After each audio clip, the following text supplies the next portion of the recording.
Hi, so what I got here is the DBPower peak current 600 amp, and this jump starter has 18,000 milliamps, and it also acts as a sort of laptop charger. So what I want to show you is basically a lot of the accessories that it comes with, but mainly also I am actually getting this as a gift, and the reason why I'm getting this as a gift is a couple of days ago I actually got rescued by this other DBPower 500 amp jump starter, and it was basically minus 11 degrees out, and my 5-year-old battery lost power. So since this actually rescued me, I'm actually getting these some of these for my family members, which is so this particular one is a 600 amp, and the reason why I'm getting a 600 amp is because this 500 amp one sort of struggled a little bit when it was, minus 11 out. So,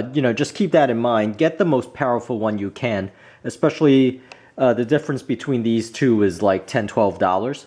And you could see just size-wise, it's about the same. Now, this particular one is just 1,200 milliamp hours as far as the storage capacity, and this one is 18,000.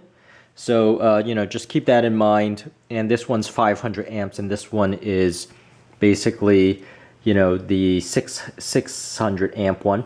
So let me go ahead and show you some of these features here. So it does have a lot of inputs. This one has the LED, and the LED is actually important because it takes all of the guesswork out of it. The other ones might have, 4 LED indicators that shows you the 25%, 50%, 75%, and 100%, whereas this one has the exact reading. Now, I do have another video where I show you my jump starting that day when it was minus 11 out, and I actually was able to jump start using this 500 amp one. So it'll give you an idea of how it works and what you have to do to jump start your car.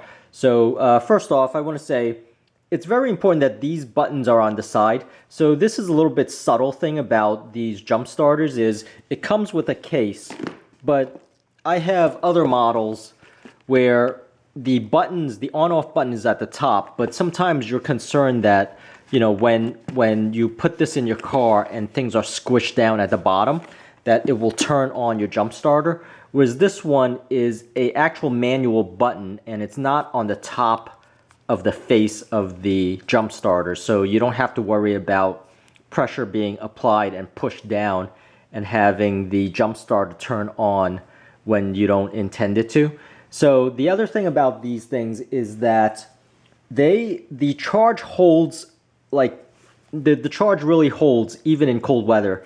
So I stored my jump starter here in my car, and for about 2 months, it was really cold out, to the point where sort of water freezes, water bottles freeze in your car, and this lost no charge at all. It was still 100% when I needed it in my car.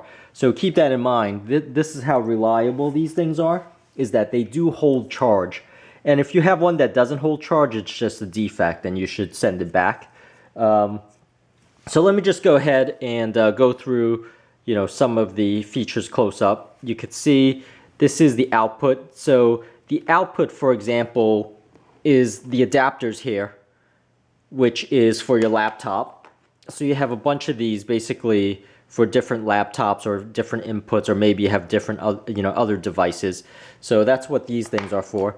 This is a charger that you plug into your car. I wouldn't use this for charging. I would actually plug in using the electrical outlet. So you'll see it comes with, one of these. It also comes with a micro USB cable, which is a very standard cable for a lot of Android and USB devices, such as Bluetooth speakers, for example. So, but once again, you don't buy this to use as a portable charger. That you could buy separately, to charge your phone or to charge your other devices. This you should buy strictly as a jump starter. So,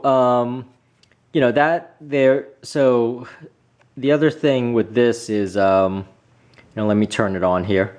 There is a light flashlight, so that's what this is for. If you hold it down, the flashlight turns on. You hold it down one more time, it blinks, so that's like sort of like an emergency thing. Now it flashes quickly, so that is the second push. And the third push is just to have it off. And you'll notice here it has a smart USB, which means it'll output the appropriate number of amps. And it comes with two. So I believe this one is a 2.1 amp, and that one's probably a sensing 3.1 amp. And this one's the input, which is basically the charging input, for the outlet or for your cigarette lighter.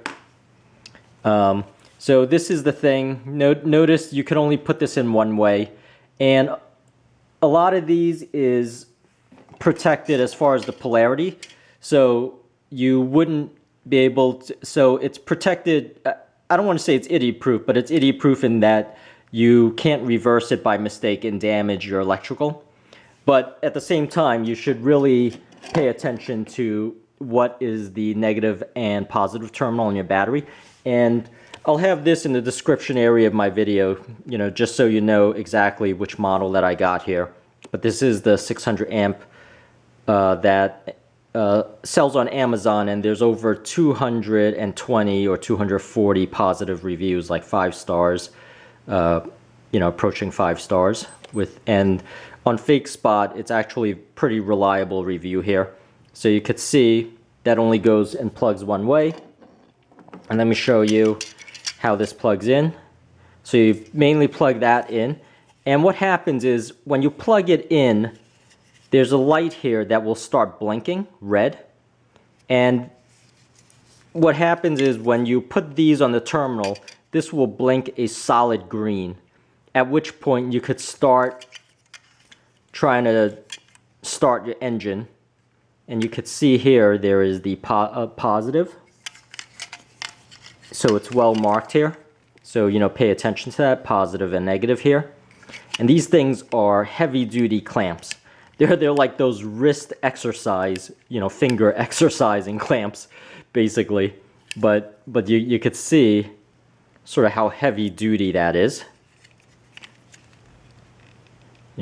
Just show you how heavy duty these clips are. So, the quality of this is really good. And just keep in mind that, this is a good size, the 600 amp one, and it runs about $60. And let me show you one final thing here, is the case itself. So it comes even with a nice carrying case. And this fits everything. Everything you see here fits into this case. It's just a nice, a nice solid case. So, let's see what else. So the other thing I want to emphasize about this is, if it doesn't blink solid green once you have these in a terminal, you would have to push this boost button and wait for it to turn green, and then you could start your ignition.